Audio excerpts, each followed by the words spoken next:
Halo pemirsa, selamat pagi. Iya, apa kabar pemirsa TVR Parlemen dimanapun Anda berada, berjumpa lagi dalam program TVR 09 bersama saya Dede Ramadan dan juga rekan saya. Saya Rida Reski pemirsa, dalam 30 menit ke depan kami akan sajikan kepada Anda sejumlah berita nasional khususnya dari sudut pandang DPR RI sebagai referensi Anda dalam memahami dinamika politik, hukum, ekonomi, sosial, dan juga budaya Indonesia. Dan pemirsa TVR Parlemen, inilah TVR 09 edisi Senin 27 Februari 2023.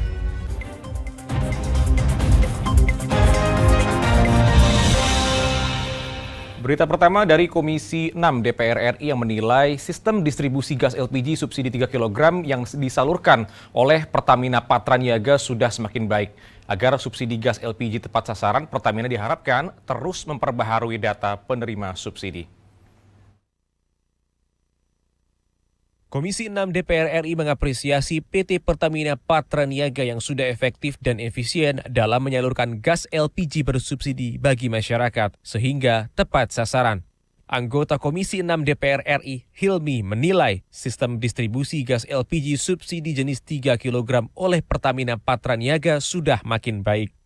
Pertamina Patraniaga harus terus memperbaharui data terkait penerima gas LPG bersubsidi ini agar pemberian subsidi bagi masyarakat bisa tepat sasaran. Ya, kita sangat terkesan sekali dengan kesiapan PT Pertamina di bawah subholding Patraniaga yang mendistribusikan LPG 3 kilo kepada masyarakat dengan pola-pola yang telah ditetapkan dalam peraturan Menteri SDM sebagus mungkin untuk menyalurkan kepada masyarakat. Sementara itu, anggota Komisi 6 DPR Dedi Yefri Hantiru Sitorus menyayangkan terjadinya kerusakan di pelabuhan milik Pertamina Patraniaga dan meminta Kementerian BUMN dan PT Pelindo untuk segera memperbaiki agar tidak mengganggu distribusi gas LPG. Jeti dari Patraniaga yang ternyata bermasalah karena rusak, supaya dilakukan upaya-upaya untuk penyelesaian, termasuk nanti pembangunan penyelesaian daripada jeti itu sendiri karena sangat dibutuhkan oleh Patraniaga. Jika tidak, ini akan menjadi cost dan menjadi kerugian negara juga. Dari Jawa Timur, Oki Zulindra, TVR Parlemen melaporkan. Kita beralih ke berita selanjutnya pemirsa. Di sini BKSAP DPR RI berharap soft diplomasi melalui pendidikan dan juga kebudayaan dapat membuat Indonesia lebih dikenal oleh negara lain. Pengenalan budaya melalui media dinilai merupakan cara soft diplomasi termudah yang dapat digunakan saat ini.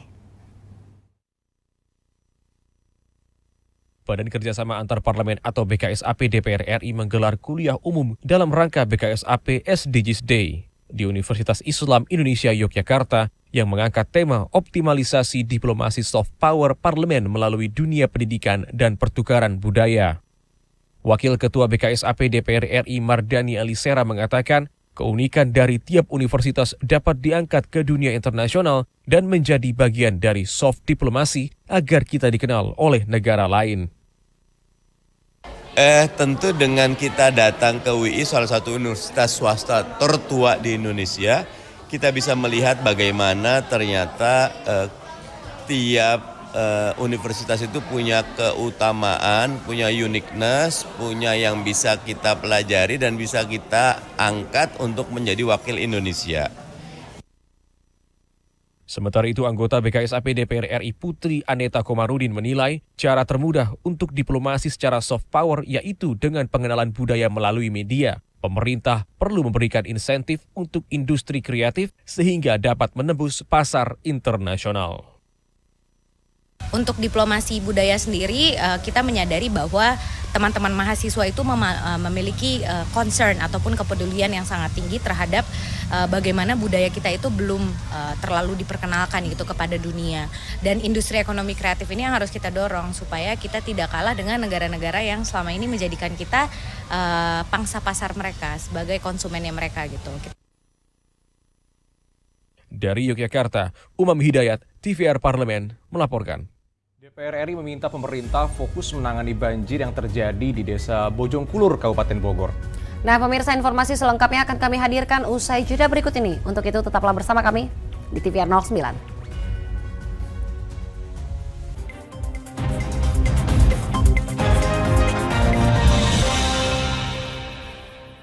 utang-utang dulu saya. Mereka yang tidak cukup paham teredukasi bagaimana menyuarakan aspirasi demi memperoleh jawaban. Sini ditambang untuk seperti itu, warga sini tidak mengizinkan. Sebab apa itu menyangkut isi perut kami semua. Hadir menelisik mulai dari hulu ke hilir. Mengapa? Nah, kalau kita telusuri kenapa banjir ini hampir setiap terjadi, hingga menemukan apa yang belum terkuak secara nyata. Kan kabeh niku sedulur, Pak. Nek kula ngrencangi mriki, mesti mriki gelo, nek kula ngrencangi mriki mesti mriki gelo. Iki kedah adil wae, Pak, tengah-tengah. Menghadirkan peran anggota DPR RI demi mendapatkan solusi. Saksikan Suara Dapil, Senin sampai Jumat pukul 10 waktu Indonesia Barat, hanya di TVR Parlemen.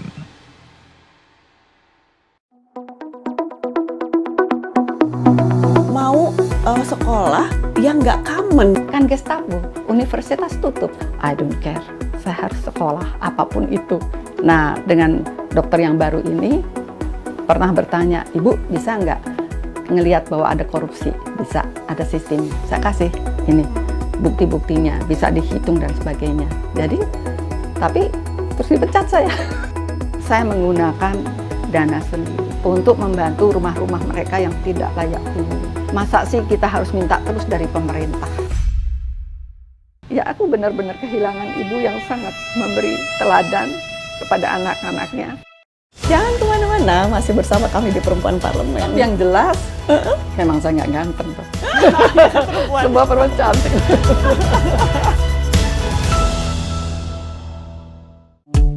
DPR RI memiliki fungsi diplomasi dalam menjalankan politik luar negeri sesuai dengan pasal 116 Undang-Undang MD3. Kontribusi aktif BKSAP DPR RI memainkan peranan penting dalam memenangkan persaingan global melalui IPU, IPA, IPPF, AIPA, dan PUIK.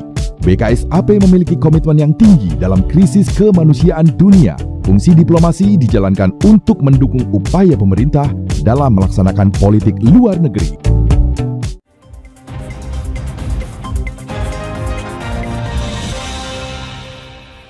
Kita kembali di TVR 09 pemirsa. Dalam rangka menanggulangi persoalan banjir di Desa Bojongkulur Bogor, DPR RI berharap adanya penguatan koordinasi serta sinergi antara pemerintah daerah dan juga pusat hingga komunitas masyarakat.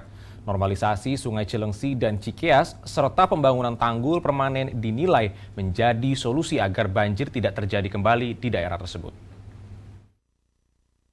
Komisi 5 DPR RI meminta keseriusan pemerintah dalam mengendalikan persoalan banjir di Desa Bojongkulur, Kabupaten Bogor, terutama di kawasan Kali Cilengsi dan Kali Cikeas.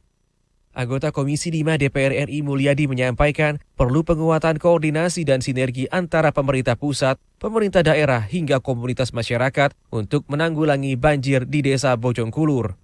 Solusi pencegahan banjir dapat dilakukan dengan normalisasi Sungai Cilengsi dan Cikeas serta pembangunan tanggul permanen. Intinya adalah sinergi, ya. Tidak boleh sendiri-sendiri, ya. Harus ada kekompakan lah dari semua stakeholder, ya, baik dari wilayah maupun dari pusat, ya. Maka komitmen bersama itu merealisasikan, ya. Tidak lagi kemudian saling salahkan, saling tunggu. Kemudian tadi saya sampaikan di forum, jangan sampai kegiatan ini hanya seremonial retorika. Ya. Sementara itu, Kepala Desa Bojongkulur Firman Riansyah berharap studi larap dalam rangka mendukung pembebasan lahan konstruksi untuk normalisasi Sungai Cilengsi dan Cikeas dapat segera selesai. Untuk itu, perlu pengawasan DPR RI terhadap pembangunan konstruksi tersebut. Ya, kita harus tetap syukuri, masyarakat harus bersyukur bahwa ini sudah masuk tahap berikutnya yaitu kajian larap. Nah, cuma kita juga menginginkan anggota DPR juga terus mengawasi pelaksanaannya yang akan dilakukan oleh Kementerian PUPR agar studi larapnya bisa betul-betul tuntas selesai tahun ini. Kalau perlu 3 bulan pertama ini selesai. Dari Jawa Barat, Vinita, TVR Parlemen, melaporkan. Berita selanjutnya datang dari pimpinan DPR RI yang berharap adanya dukungan dari berbagai pihak dalam upaya percepatan perdamaian di Ukraina. Nah pemirsa, konflik yang berkepanjangan ini dinilai berdampak buruk bagi masyarakat. Wakil Ketua DPR RI Sufmi Dasko Ahmad didampingi Wakil Ketua BKSAP menerima kunjungan kehormatan atau courtesy call Duta Besar Ukraina untuk Indonesia, Vasil Ivanovich Hamianin, beserta perwakilan Civil Society Ukraina dalam rangka mempererat hubungan bilateral. Kelompok Civil Society Ukraina menyampaikan konflik yang berlangsung hampir setahun terakhir ini telah menimbulkan banyaknya gelombang pengungsi Ukraina. Wakil Ketua DPR RI Sufmi Dasko Ahmad mengungkapkan keprihatinannya atas eskalasi yang terjadi di wilayah Ukraina dan berharap dengan adanya dukungan dari berbagai pihak dapat membantu mempercepat upaya perdamaian. Berkomitmen untuk mendukung terjadinya perdamaian di wilayah itu. Sementara itu, Wakil Ketua BKSAP DPR RI Putu Supatmarudana mengatakan, pada dasarnya DPR RI mendukung penuh upaya perdamaian di Ukraina, di mana perang yang berkepanjangan tentunya akan berdampak buruk bagi masyarakat. Dalam pertemuan ini memang mereka ingin mengadakan pertemuan untuk mungkin memberikan update informasi terkini tentang berbagai situasi yang terjadi di Ukraina, yang mereka katakan adalah perang antara Rusia dan Ukraina, dan kita melihat jelas bahwa memang kondisi yang harus diwujudkan adalah kembalinya perdamaian. Zikri Yasser Tulinus, TVR Parlemen, melaporkan. DPR RI menyayangkan belum adanya pengaturan yang jelas terkait transportasi online yang marak digunakan saat ini. Oleh karena itu, DPR RI berharap revisi Undang-Undang Lalu Lintas dan Angkutan Umum menjadi jawaban atas berbagai permasalahan yang terjadi terkait transportasi online tersebut. Komisi 5 DPR RI berharap ada revisi terkait Undang-Undang Lalu Lintas dan Angkutan Jalan untuk memastikan kejelasan status kendaraan yang digunakan untuk transportasi online. Anggota Komisi 5 DPR RI Neng EM Marhamah Zulfa mengatakan, transportasi online merupakan wujud perkembangan zaman yang memudahkan masyarakat dalam hal akomodasi dan transportasi. Namun hal itu juga perlu diatur secara jelas agar tidak menimbulkan masalah ke depan, seperti kriteria kendaraan, standar keselamatan, dan regulasi terkait status kendaraan. Mengingat sebagian besar driver menggunakan kendaraan pribadi sebagai moda transportasi online. Nah, itu yang juga belum diatur dalam peraturan undang-undang lalu lintas. Kayak itu tuh banyak belum terakomodir. Karena kalau kita bicara angkutan umum itu tidak masuk dalam kategori atau dalam kriteria angkutan umum. Belum lagi kita pengawasan dari sisi keselamatan, aman dan lain sebagainya itu juga belum. Karena ini kan providernya itu kan di bidang IT. Ketika mereka kita kasih tanggung jawab sebagai pengguna pemberi jasa angkutan jalan, nggak bisa mereka berget bahwa kita ini di bidang IT. Neng EM menambahkan acap kali terjadi konflik of interest antara perusahaan sebagai payung bisnis dan driver sebagai pemilik kendaraan. Disinilah pemerintah perlu hadir untuk menyediakan fasilitas dan regulasi yang jelas terkait hak dan kewajiban masing-masing pihak. Halim dan Helmi, TVR Parlemen, melaporkan. Pada tahun 2022 lalu, pemerintah meluncurkan minyak goreng kemasan dengan merek Minyak Kita untuk menekan harga minyak goreng. Namun, belum genap 1 tahun minyak goreng Minyak Kita diluncurkan, para pedagang sudah mengeluhkan kelangkaan stok dan harga yang relatif mahal. Nah pemirsa, apa saja yang terjadi dan bagaimana mengatasi permasalahan ini? Kita akan simak informasi selengkapnya setelah jeda berikut ini. Tetaplah bersama kami di TVR 09.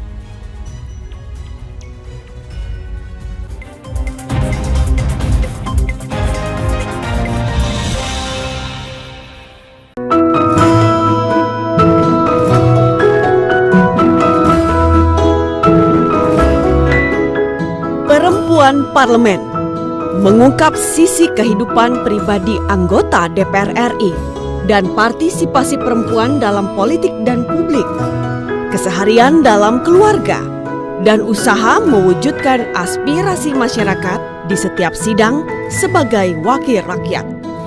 Jangan lewatkan Perempuan Parlemen.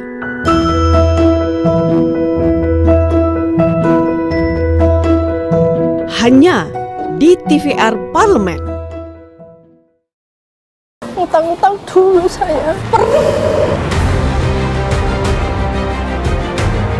Mereka yang tidak cukup paham teredukasi bagaimana menyuarakan aspirasi demi memperoleh jawaban. Sini ditambang untuk seperti itu, warga sini tidak mengizinkan. Sebab apa? Itu menyangkut isi perut kami semua. Hadir menelisik mulai dari hulu ke hilir. Mengapa? Nah, kalau kita telusuri kenapa banjir ini hampir setiap terjadi, hingga menemukan apa yang belum terkuak secara nyata. Kan kabeh niku sedulur, Pak. Nek kula ngrencangi mriki, sing mriki gelo, nek kula ngrencangi mriki sing mriki gelo. Nggih kedah adil wae, Pak, tengah-tengah. Menghadirkan peran anggota DPR RI demi mendapatkan solusi. Saksikan Suara Dapil, Senin sampai Jumat pukul 10 waktu Indonesia Barat, hanya di TVR Parlemen. DPR RI memiliki fungsi diplomasi dalam menjalankan politik luar negeri sesuai dengan pasal 116 Undang-Undang MD 3. Kontribusi aktif BKSAP DPR RI memainkan peranan penting dalam memenangkan persaingan global melalui IPU, IPA, IPPF, AIPA, dan PUIK. BKSAP memiliki komitmen yang tinggi dalam krisis kemanusiaan dunia. Fungsi diplomasi dijalankan untuk mendukung upaya pemerintah dalam melaksanakan politik luar negeri.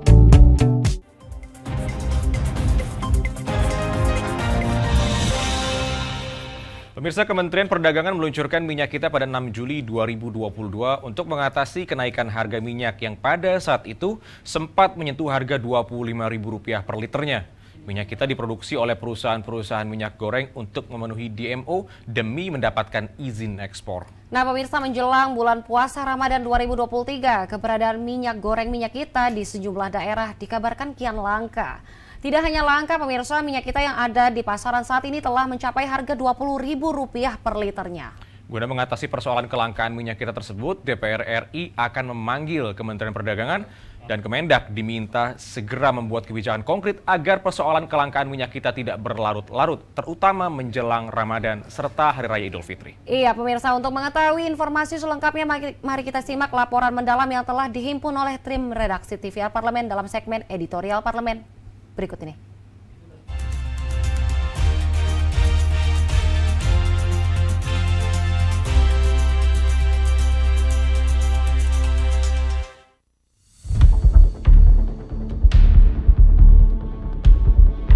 Minyak goreng bersubsidi besutan pemerintah, minyak kita, kini mulai sulit ditemukan di pasaran. Kalaupun ada, harganya sudah jauh di atas ketentuan, yakni Rp14.000 per liter.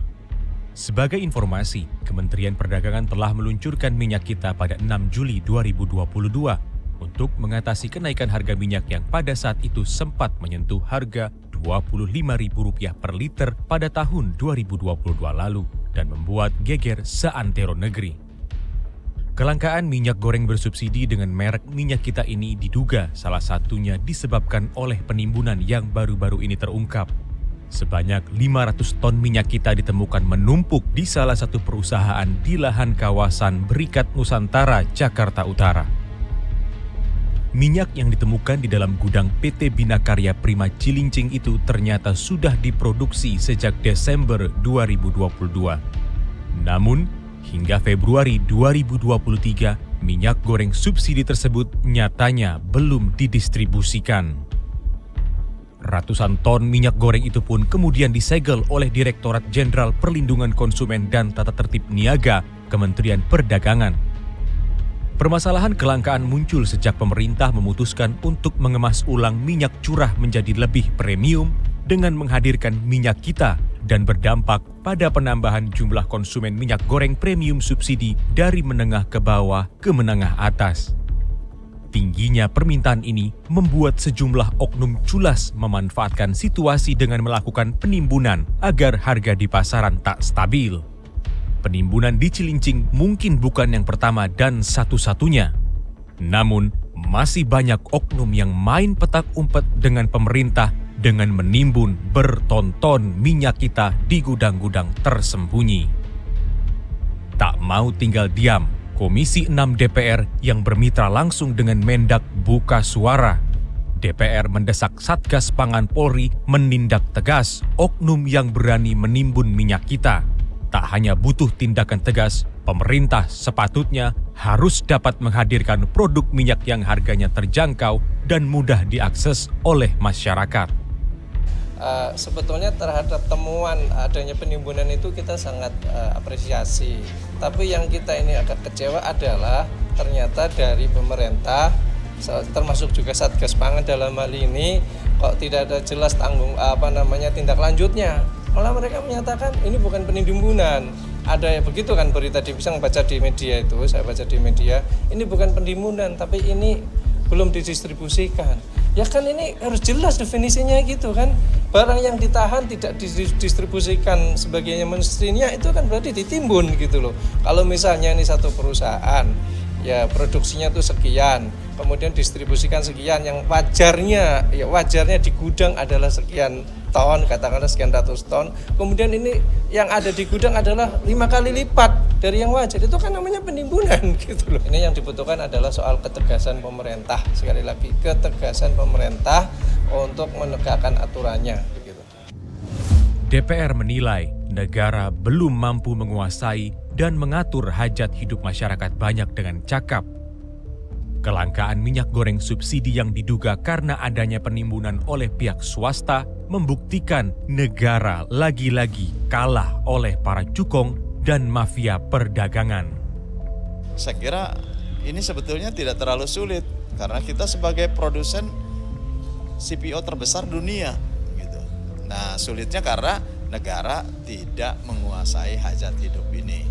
Oleh karenanya ke depan negara harus lebih memiliki perencanaan yang lebih holistik gitu ya. Bagaimana di sektor hulunya, bagaimana di sektor hilirnya, kemudian bagaimana pula menetapkan harga dan mempersiapkan diri pada waktu jika terjadi tekanan harga di tingkat internasional. Komisi 6 DPR RI akan segera memanggil Kementerian Perdagangan untuk meminta penjelasan terkait kelangkaan minyak kita. Kebijakan cepat dan konkret diperlukan dalam mengatasi persoalan tersebut. Di sisi lain, permasalahan minyak goreng juga harus segera diselesaikan secepat mungkin, karena dikhawatirkan akan berdampak pada ketersediaan dan harga minyak goreng jelang Ramadan dan Hari Raya Idul Fitri pada Maret hingga April 2023 mendatang. Kita juga sudah mendapatkan informasi soal kelangkaan minyak kita. Kalaupun ada, minyak kita itu jualnya mahal, tidak 14.000. Yang kedua sudah mulai juga dijual online. Kan ini kan jangan sampai pemerintah mengulang permasalahan di akhir 2001 dari awal 2022. Ini PR. Untuk itu kami sudah mengagendakan untuk memanggil Mendak dan Mendak juga secara informal sudah menyampaikan kepada kami sebenarnya bahwa pemerintah sudah berusaha semaksimal mungkin agar Februari ini sebenarnya permasalahan minyak kita ini bisa diselesaikan, karena kalau Februari ini nggak selesai ini akan jadi guliran bola salju karena kita akan masuk di Ramadan dan Lebaran yang dimana permintaannya akan lebih banyak, ya, konsumsi masyarakat akan lebih banyak. Dan yang pasti kami di Komisi 6 akan terus mengawasi, mengingatkan dan mendukung pemerintah agar ini tidak langka lagi. Kita belajar dari pengalaman masa lalu lah, malu kita. Negara produsen CPO terbesar di dunia, produsen minyak goreng terdunia, tapi rakyatnya kesulitan mendapat minyak goreng murah. Persoalan kelangkaan dan naiknya harga minyak subsidi tidak boleh terus berlangsung. Seharusnya masyarakat mendapatkan harga minyak goreng yang terjangkau dan mudah diakses. Untuk itu, diperlukan kebijakan yang lebih tegas dengan mendorong domestic market obligation dan domestic price obligation sebelum melakukan ekspor CPO ke luar negeri. Pemerintah harus mampu menjalankan kebijakan yang permanen dan menutup celah bagi para mafia dan cukong kembali memainkan harga dan kuota minyak subsidi di pasaran. Tim Liputan TVR Parlemen melaporkan.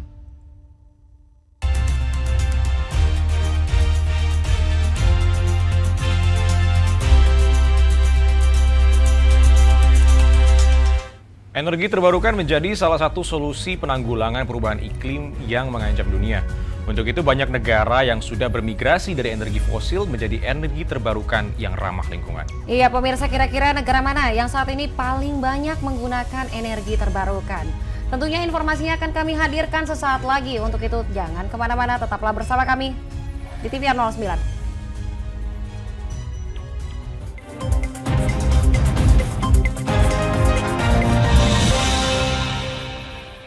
Utang-utang dulu saya perih. Mereka yang tidak cukup paham teredukasi bagaimana menyuarakan aspirasi demi memperoleh jawaban. Sini ditambang untuk seperti itu, warga sini tidak mengizinkan. Sebab apa? Itu menyangkut isi perut kami semua. Hadir menelisik mulai dari hulu ke hilir. Mengapa? Ini kalau kita telusuri kenapa banjir ini hampir setiap terjadi, hingga menemukan apa yang belum terkuak secara nyata. Kan kabeh niku sedulur, Pak. Nek kula ngrencangi mriki, nggih sing mriki gelo, nek kula ngrencangi mriki sing mriki gelo. Nggih kedah adil wae, Pak, tengah-tengah. Menghadirkan peran anggota DPR RI demi mendapatkan solusi. Saksikan Suara Dapil, Senin sampai Jumat pukul 10 waktu Indonesia Barat, hanya di TVR Parlemen.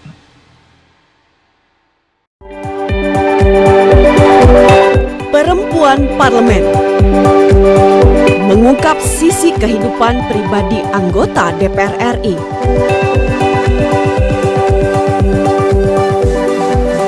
Dan partisipasi perempuan dalam politik dan publik.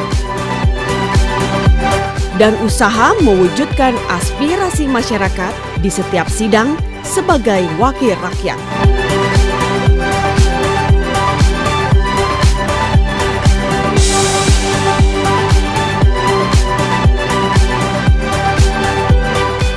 Keseharian dalam keluarga.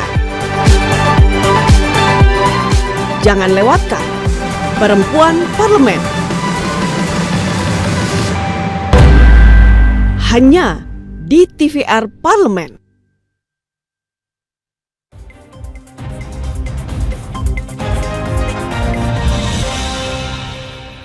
Terima kasih pemirsa, Anda masih setia menyaksikan TVR 09. Pemirsa, isu perubahan iklim akibat emisi karbon salah satunya disumbang dari pembakaran energi berbahan fosil. Untuk itu negara-negara di dunia berlomba-lomba untuk bermigrasi dari energi fosil menjadi energi terbarukan.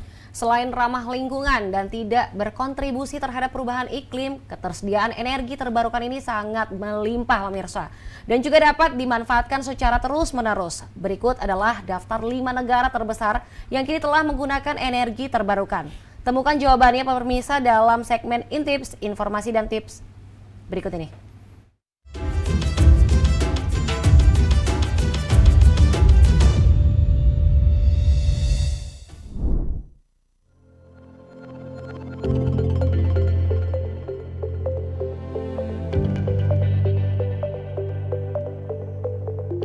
Halo pemirsa, seperti yang kita ketahui, di zaman modern seperti sekarang ini, negara-negara di dunia tengah berlomba-lomba menuju penggunaan energi rendah karbon dengan memanfaatkan energi baru terbarukan atau EBT. Lalu, apa sih energi baru terbarukan itu? Energi baru terbarukan adalah sumber energi terbarukan yang bisa dimanfaatkan secara terus-menerus dan tersedia di alam.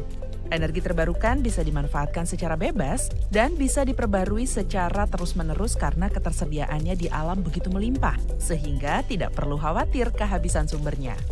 Energi terbarukan juga merupakan sumber energi ramah lingkungan yang tidak mencemari lingkungan dan tidak memberikan kontribusi terhadap perubahan iklim dan pemanasan global. Hal tersebut karena sumber energi terbarukan berasal dari proses alam yang berkelanjutan dan tersedia tanpa batas. Nah, kira-kira negara mana saja ya yang menduduki peringkat sebagai negara pengguna EBT terbesar di dunia? Apa Indonesia masuk ke dalam daftar negara pengguna EBT terbesar juga? Langsung saja yuk kita simak ulasannya berikut ini. Yang pertama, Swedia. Berada di urutan pertama, Swedia merupakan negara pengguna EBT terbesar di dunia.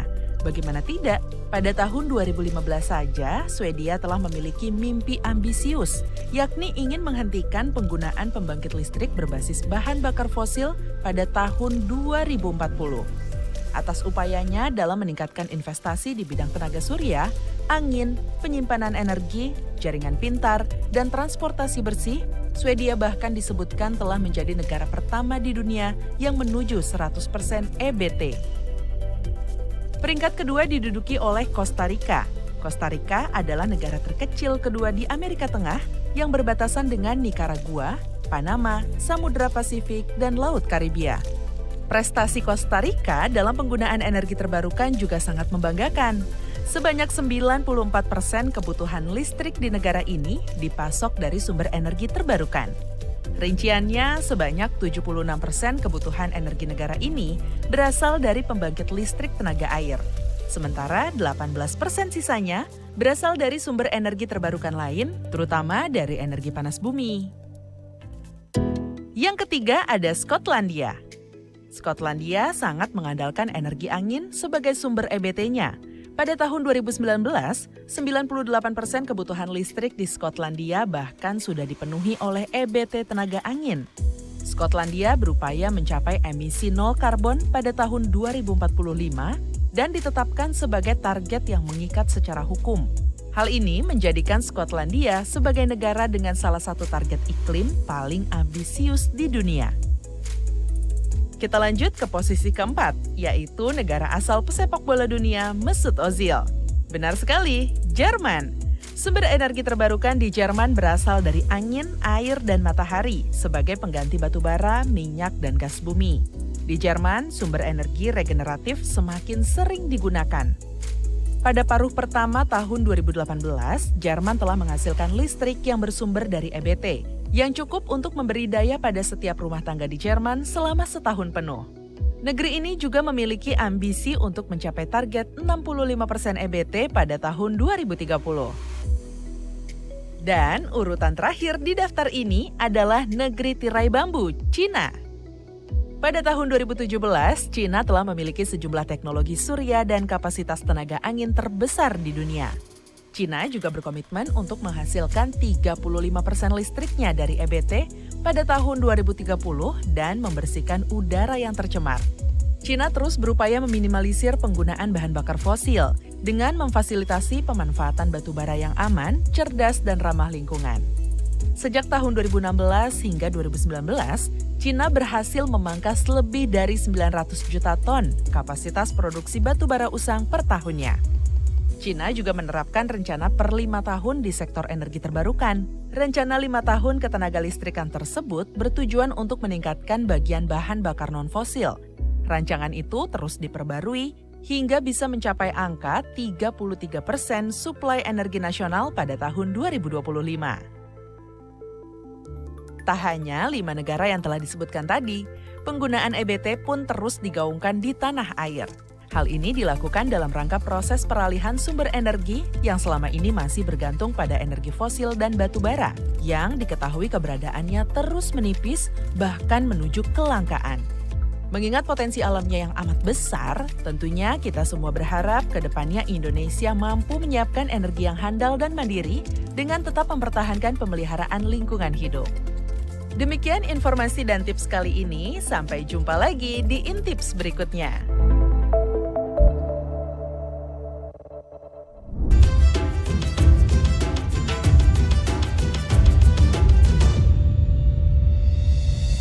Dan pemirsa, di penghujung acara kami informasikan kepada Anda bahwa saat ini DPR RI sedang memasuki masa reses, di mana seluruh anggota Dewan kembali ke daerah pemilihannya masing-masing untuk melaksanakan fungsi representasi DPR menyerap dan menghimpun aspirasi serta menindaklanjuti dan memberikan pertanggungjawaban kepada konstituen di daerah pemilihannya.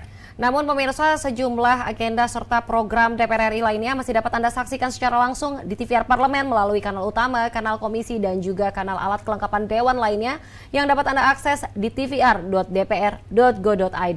Pemirsa TVR Parlemen, demikian TVR 09 edisi pagi ini. Kami ingatkan untuk tetap waspada pada persebaran virus COVID-19 dan tetap patuhi protokol kesehatan. Segenap kru TVR Parlemen yang bertugas hari ini mengucapkan terima kasih telah menyaksikan TVR 09. Dan saya Rini Reski, juga rekan saya. Ramadan, sampai jumpa di TVR 09 esok hari. TVR Parlemen, Referensi Indonesia.